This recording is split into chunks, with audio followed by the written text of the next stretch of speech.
On today's Man of the Apes, at some point I will eat dinner up here.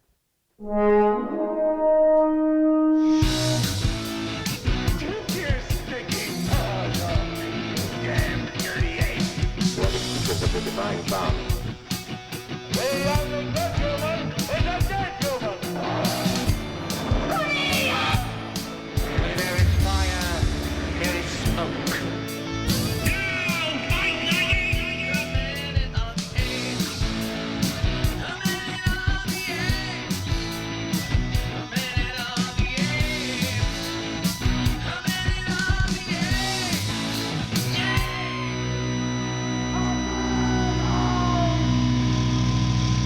Hello and welcome to Minute of the Apes, the daily podcast where we break down every minute of the Planet of the Apes movies, 1 minute at a time.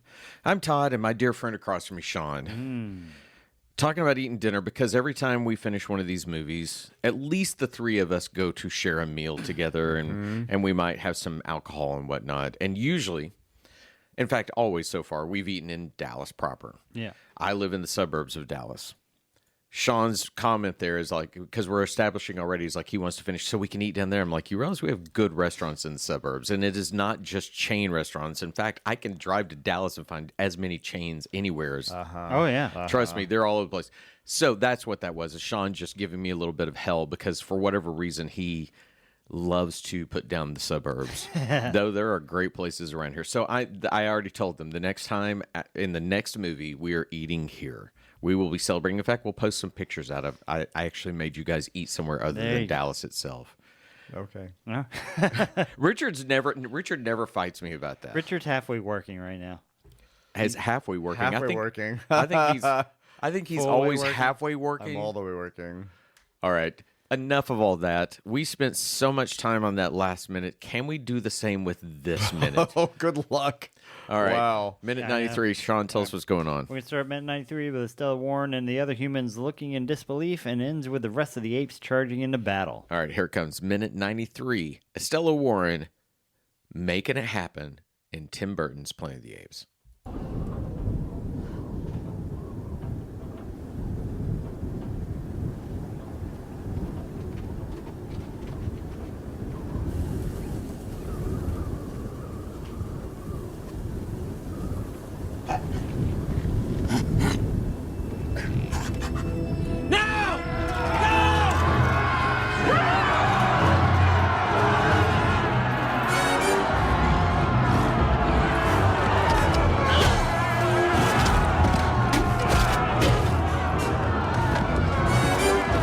With that weapon, we cannot defeat them!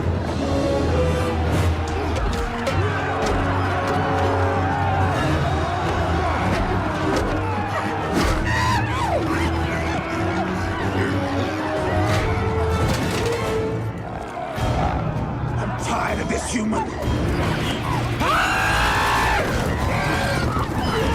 As minute 93, we have an Oberon's worth of apes and humans, 2 displaced pods worth of humans and apes, so many wild humans and apes, minus 2 gorillas, Ape City, minus 2 gorillas, and humans on the loose, and the first wave appears to be down. So we begin with Estella's shot of the camera now having descended and pushing into her face. We get a dusty shot of the Oberon, dusty shot of humans beside the Oberon, dusty shot of Mark looking out from his rock and is now joined by humans behind him. We see the apes that have been hit by the explosion as they smolder and lay atop gravel. One of those apes, which this is immediately where you begin having problems because it's in close proximity to the burn, would have probably been completely annihilated. Yeah. He somehow comes around and is pushing himself up. That's when Mark gives the now charge. All the humans begin to go out. Our stupid kid who got trapped by the horse is somehow lingering behind. He's lost his gumption to be one of the attacking forces. We actually see apes getting up, humans coming around using rocks and pounding them. There's a wonderful shot, though, at about 32 seconds where we've actually used the sun to flare into the lens, so it kind of adds a nice aspect to what's going on. There are tons of back and forth with dust, wide shots. We then see Thade Natar looking on. Marky Mark leading the charge, got a stick in his hand, and runs up. Ari comes around watching all of this carnage happening. Everyone's beating the crap out of each other, and that's when Thade gives the charge command. He's tired of this human. Okay. We already said it before. Especially if you were right next to that, you would have been just... I mean, I want to see a Saving Private Ryan storming the beach of Normandy Agreed. where an ape gets up and picks up his severed arm and tries to put it back on because he doesn't know what's going on. I mean, no, they're a little bit smoky. Maybe, you know, my ears might be ringing a little bit. I gotta, so I can get the tinnitus out. But then we're How we're much okay. force would a jet engine have? And this isn't just an earthbound jet engine. This is some is kind of space-bound. propulsion, like, got to you move not- that big ass Do you station. not remember the first Jackass where they just put Ryan Dunn in a chair behind an engine, I a don't jet, think a I ever jet saw that one. engine, and it just blew him feet away just from a jet engine, not a space that has flames coming out of it, space station engine. What I really wanted, didn't see that. because I think this is a stupid plan. What I really wanted was he's going to use the engine to take down the first wave, but then he's got these humans with clubs and rocks that are supposed to take on the rest of the military. Yeah. What I need the jet engine to destroy the first wave and knock the further waves off of their game and horses. And when he sees Thade get back up on his horse, he goes, attack. That's a great idea. Let's go back to what Sean said. You have an explosion like this. Mythbusters did a whole great episode where they actually showed what shockwaves do. Yeah. You could have used a shockwave of some sort that pushed them back. This is just sitting behind a jet engine. So Sean's showing us the Jackass thing. And so, they've got it like kind of normal power now, but they're turning it up, and you're going to see it just like will start shoving him around. He's in a chair right now, and it's just the wind is blowing. there. so I hard. mean, Knocks him over. that's just from a jet engine, not a space engine. Right. That's not shooting flames at him. So we already went on about how they should have thought about. There's him trying to walk against it.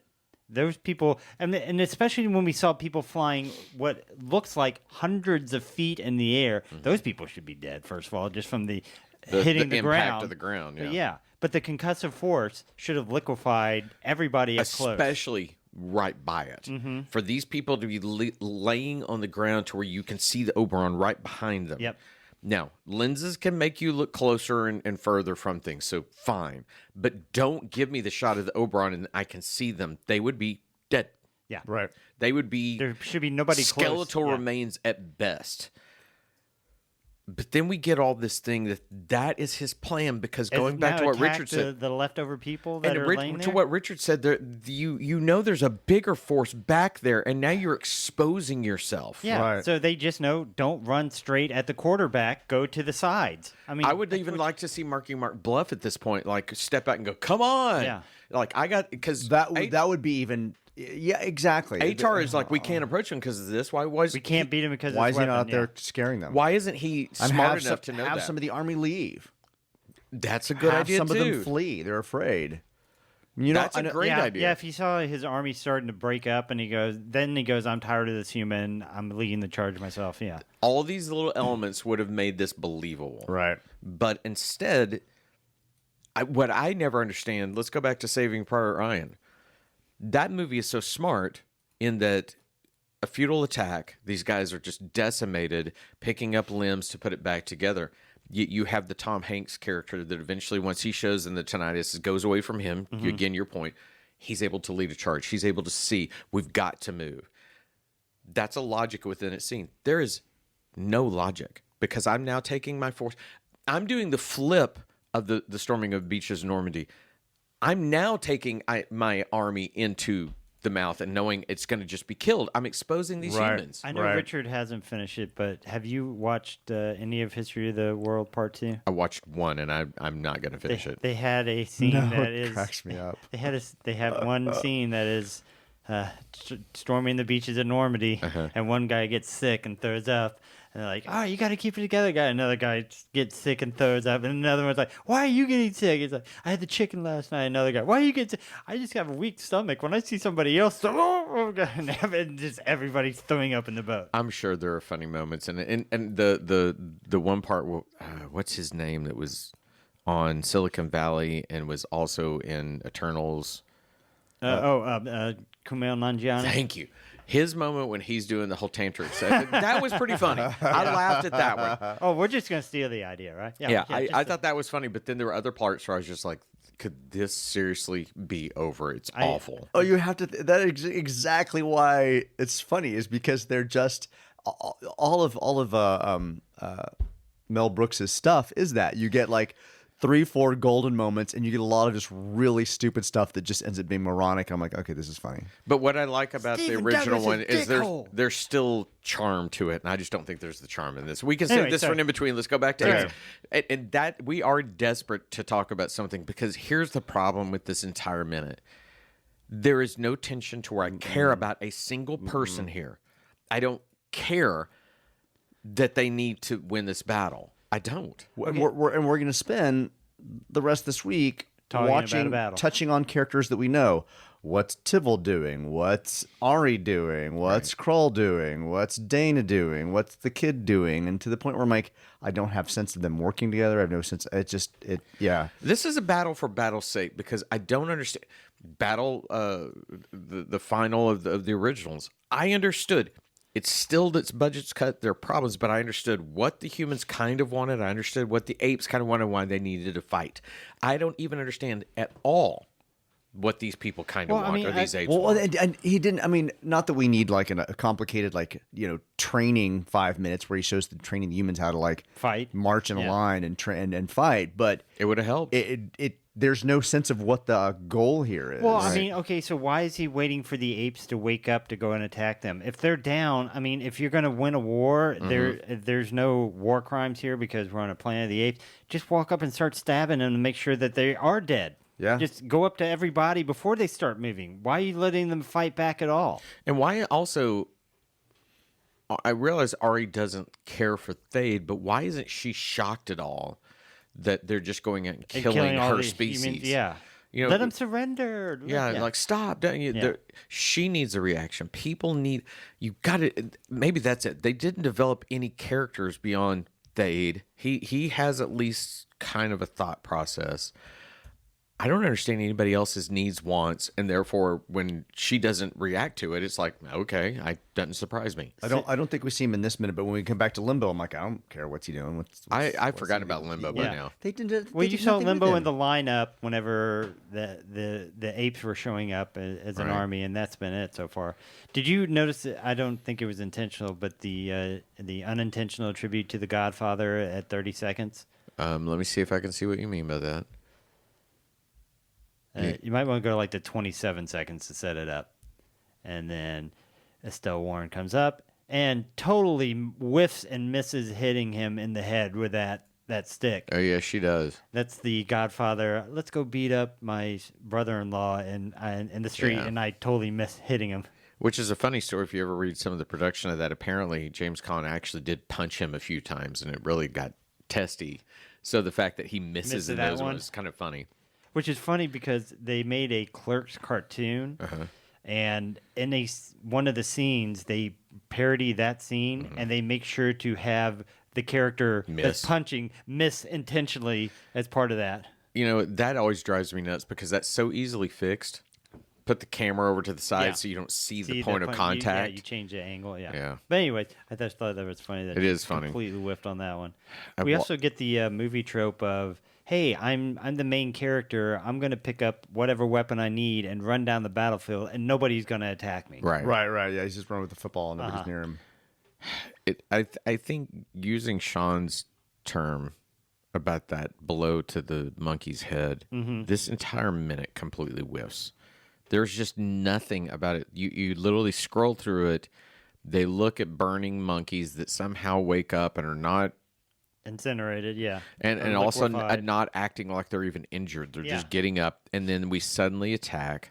We've got a couple of nice shots. We've got some nice visual ideas, but there's just nothing that happens. Well, I understand that they're kind of an unorganized army, but it's just not them coming over is not that moment where you see them all pour over like all at ants once or anything like like that. that. That'd be kind of a cool shot to see that happen.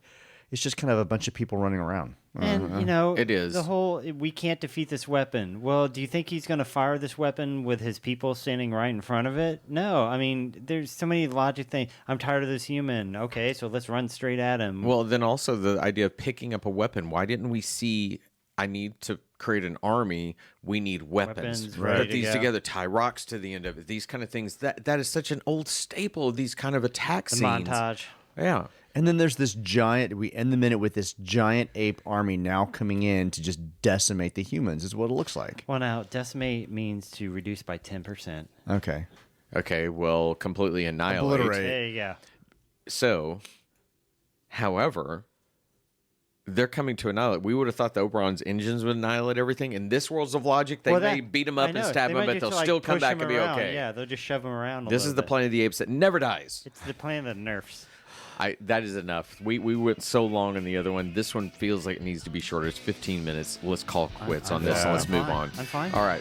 For Richard and Sean, I'm Todd. Everyone, please have a great day. Bye. Bye, everybody. Come in,